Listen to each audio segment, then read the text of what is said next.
கர்த்தருடைய பரிசுத்தமான நாம மகிமைப்படுவதாக.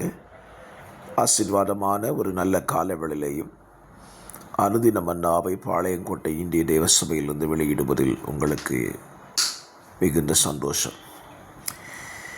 இந்த நாளின் காலை தியானத்திற்கான வேத பகுதி 1 ராஜாக்கள் 20ஆம் அதிகாரம். இந்த அதிகாரத்தில் தேவன் தமது நாம மகிமைக்கென்று ஆகாபுக்காக உதவி செய்த ஒரு யுத்த களத்தை இந்த அதிகாரத்தில் நீங்கள் வாசிக்க முடியும். ஆகாப் கர்த்தருக்கு விரோதமாய் நடந்து கொண்டிருந்தாலும் தேவன் தமது நாமத்தின் மகிமைக்காக ஆகாபுக்கு இந்த இடத்தில் உதவி செய்கிறார். அப்படி உதவி செய்த தேவன் மன வருத்தத்தோடு சொன்ன ஒரு வார்த்தையை இந்த காலவெளியிலே தியானிக்கப் போகிறோம். 42ஆம் வசனம். அப்பொழுது இவன் அவனை நோக்கி, சங்காரத்திற்கு நான் நியமித்த மனுஷனை உன் கையிலிருந்து தப்பி போகும்படி நீ விட்டபடியால் கர்த்தர் சங்காரத்துக்கென்று நியமித்த மனிதனை நாம் ஒருபோதும் தப்பி போக விடக்கூடாது. இது தேவனுடைய எதிர்பார்ப்பு. தேவன் ஒரு மனிதனை சங்கரிக்க சொல்லுவாரானால் அதை நாம் முற்றிலும் சர்வ சங்காரம் பண்ணிவிட வேண்டும். அவனை நாம் தப்ப விடவே கூடாது. ஆண்டவருடைய ஆழ் மனதில் இருந்த ஒரு சம்பவம் தான் இஸ்ரவேலு ஜனங்களுக்கு வழிவிட மறுத்ததான அந்த ஒரு கூட்டத்தை குறித்து சவுல் ராஜாவினிடத்தில் கர்த்தர் பேசுகிறார். ஸ்தோத்திரம். நீங்கள் அந்த வேத பகுதியை 1 சாமுவேல் 15ஆம் அதிகாரத்தில் நீங்கள் வாசிக்க முடியும். தேவன் சாமுவேலிடத்தில் சொல்லுகிறார். சொல்லி அதை சவுலிடத்துக்கு வருகிறார். என்ன சொல்லுகிறார்? இஸ்ரவேல் எகிப்திலிருந்து வந்தபொழுது அமலேக்கு அவர்களுக்கு வழி மறித்த செய்கையை மனதில் வைத்திருக்கிறேன்.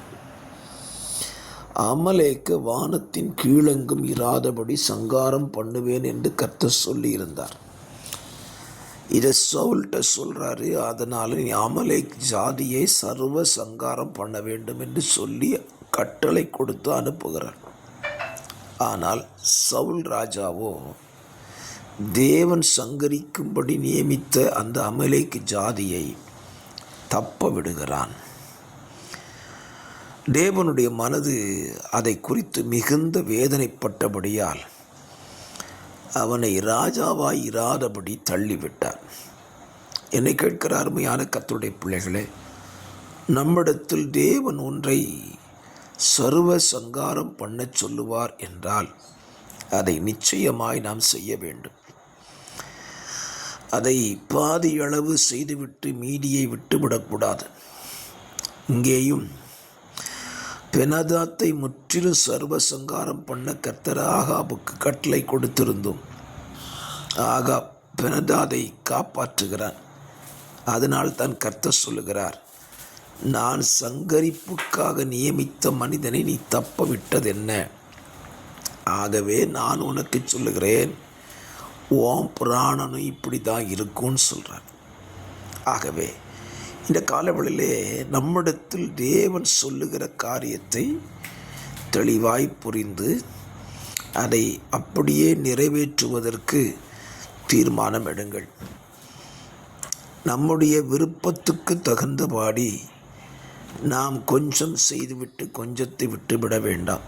அது தேவனுக்கு பிரியமற்ற செயல்.